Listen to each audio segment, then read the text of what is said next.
Sanibona, ngaphambi singene kwivideo namuhla, ngithi angithathe lethuba ngibonge i-support nothando enikhombise lona lingaphezu kokucabanga kwethu. Siyacela niqhubeke nisisupport njalo ngokubuka amavideo ethu, ungakhohlwa ukukhomenta, ushare, ulike. Siyafisa ukuzwa umbono wakho. Sicela ke singene kwivideo namuhla. Uyabona uma kuthiwa umuntu uyalilandela igama, kushiwo lento eyenzeka lapha kumkhonto wesizwe party. Igama lika president womkhonto wesizwe party uGedle Ihlekisa. Yabona nje uma kuthiwa umuntu uyalilandela igama kushiwo lento ngqo. Kodwa ke lento iprove ipoint yokuthi yonke lento yayishiwo ngoZuma iqiniso. Eshiwo uMbalula ngoZuma wathi loya baba loya akalunganga. Ushange ephethini eyi1 uMbalula wabhala ukuthi uZuma usilehe. UFloyd wakhanda iconstitution usebenzisa yona manje ukumxosha. Asathi hayi uMbalula uyakuthanda ukukhuluma. Waphinde futhi uMbalula wasitshela sathi hayi uMbalula uyakuthanda ukukhuluma. uCIC wasitshela futhi uCIC wasitshela sathi hayi ushisa obuhlungu benhliziyo. Wakhuluma kanje uCIC.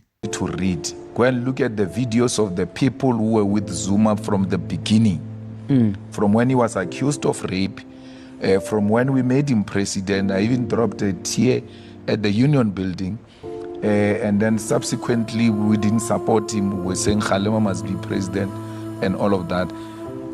Look at all those people who supported Zuma under those circumstances. Not a single one of them is still with Zuma. So once he uses you, he throws you very far. But there is one person who's always by Zuma, and Zuma has never dropped this person. Is the daughter, Duduzile Zuma. Yabona uCIC wayesixwayisile wathi hamba ubuke bonke abantu ababese kuJacob Zuma. Kusuka ngalezi sikhathi zo2005 esabekwa icala le-rape wehle njalo wazoba upresident wathatha ihlandla lesibili bonke labo bantu labo mayise eqedile ukubayuza uyabalaxasa sathi hayi uCIC ushisa obuhlungu benhliziyo uyayishola kodwa into esiyibone kulezi insuku iprove isho otherwise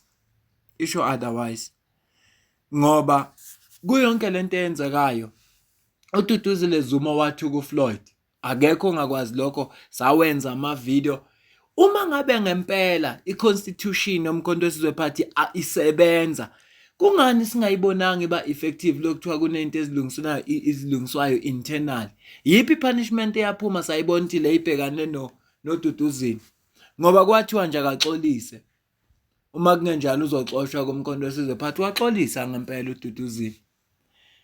Ya ngikhuluma kangaka nje uzozathi omunye ngiyathemeleza ngiyeke lokukhuluma ngikufakela ivideo eyenza ukuthi ngithi yonke into ababeyisho ngoZuma yayiqiniso impela uyalilandela igama lakhe likaGedle Ihlekisa ngicela uzwe la.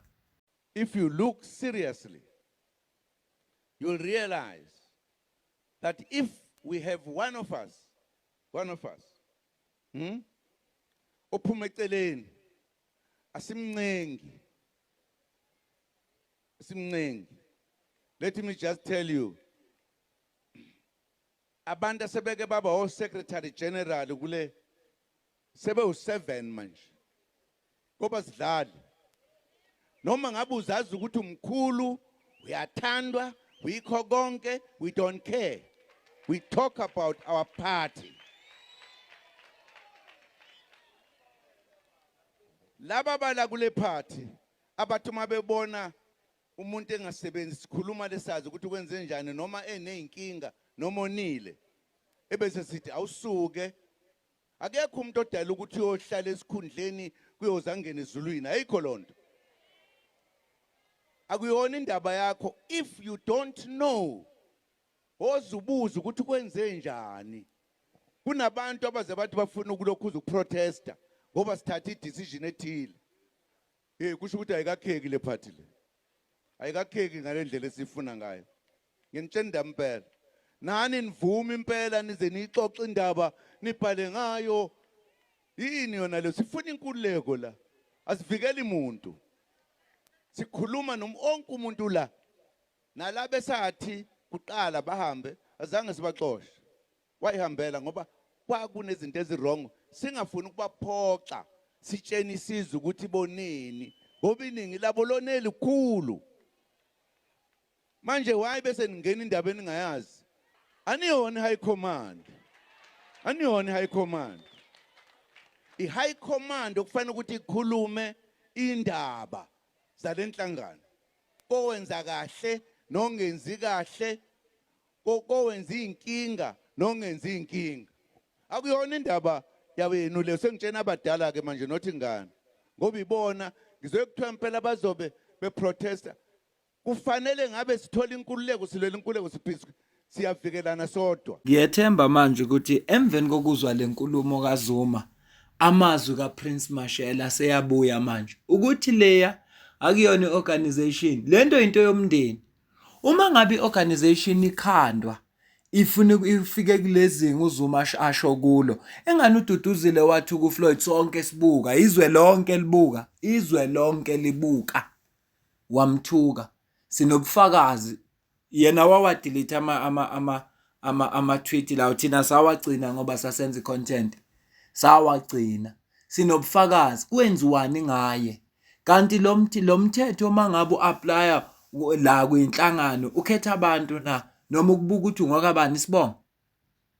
So into engishilo ngeviki eliphelile ukuthi uZuma noBaba uNhleko noNhlamulo Ndlela noBaba uHlophe ababekhona lapha ngikhombela abantu engibabalayo uDSG, uDSG angimazi noma wayekhona na, kodwa labantu ababekhona lapha babiza ipress briefing for ukuzoqamba amanga, baqambela umphakathi amanga.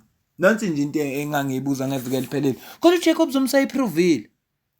Uthi ke la abanye benza amacala nzima kabi banqena ukuthi bangabaphoxi.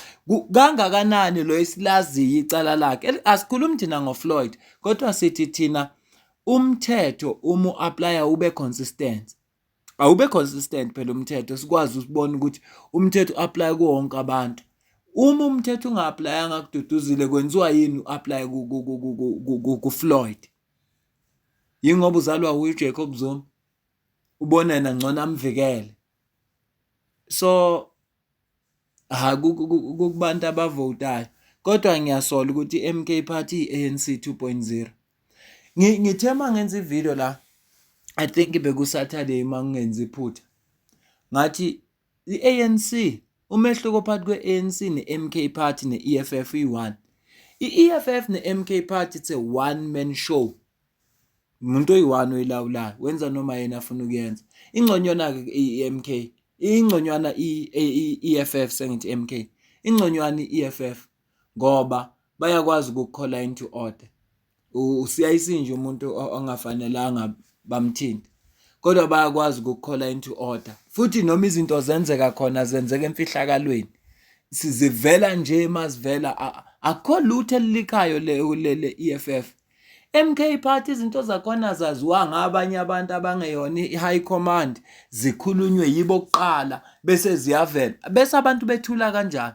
Nabalabo bebezoprotesta bebeprotesta ngoba bafike bona babiza ipress briefing, baqamba amanga. Yabona manje ngilimisa ngesihloko ngoba ngeke kuvike liphelele bengibuza. Baqamba amanga bathi uFloyd uzodeploy eParliament. Sayibona i-email kaDuduzile ethi list ethunyeliwe ayiguqulwe. Kwasicacela sonke ukuthi uFloyd akasayi eParliament. Sathi susile sizolindela. I-IOL yasibhalela ukuthi cha imbuzile uNhlamulo Ndlela wangena ezintangeni makufuneka aphendule indaba ukuthi igama lika Floyd alikho ngoba ama-email bese siwatholile. Mawulandela le channel uyawazi ama-email wakhona, ngwalethile zobufakazi ngawathi qithi phambi kwakho wawabona nawe wazibonela ukuthi nangu uDuduzile eshintsha manje. Leli ifa lomndeni. uPrince Mashela wakwakhuluma kanje. The day Jacob Zuma drops dead, that thing is going to fall apart like a house of cards. They will start fighting as if there is no tomorrow. Remember, the headquarters of MK is in Kandla, in a private home of Jacob Zuma. The children would close the gate and say, this is our father's thing, you are not coming in here. even those who call themselves leaders, Floyd, Dali, and all of them, they will start fighting amongst each other. In the second place, there have never been elections in MK. By the way, Jacob Zuma said there shall be no elections in MK. So how are they going to replace Jacob Zuma? Because their party believes in a non-election policy. So they will fight. This whole thing will fall apart like a house of cards. Kukhona abantu abathi mabekhuluma singabanaki kodwa wasitshela. Uma uDuduzile eqala ukuthatha ama-decision manje ekwazi ukushintsha ilist uZuma basitshela uFloyd eParliamenteni ekwazi ukushintsha ilist eyishintshe manje phila ubaba wakhe kangakanani mase kuthi uJacob Zuma ulele akasekho sesele yena akezwe usho into yakubo engani vele ubeseqalile wathatha ama-decision baba wakhe phila usezowalalela kanjani leader engakaze ayilalele ubaba wakhe phila usezoyilalela kanjani?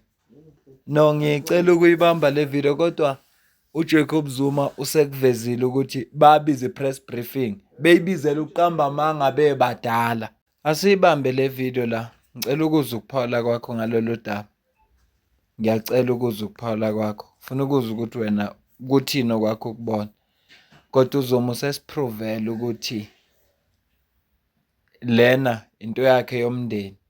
Yingakho oDuduzile benelungelo lokuthuka noma ubani banelungelo lokushintsha ilist benze izinto abazithandayo kungabi namthetho apply kubo ngoba into yakubo bese abanye apply constitution.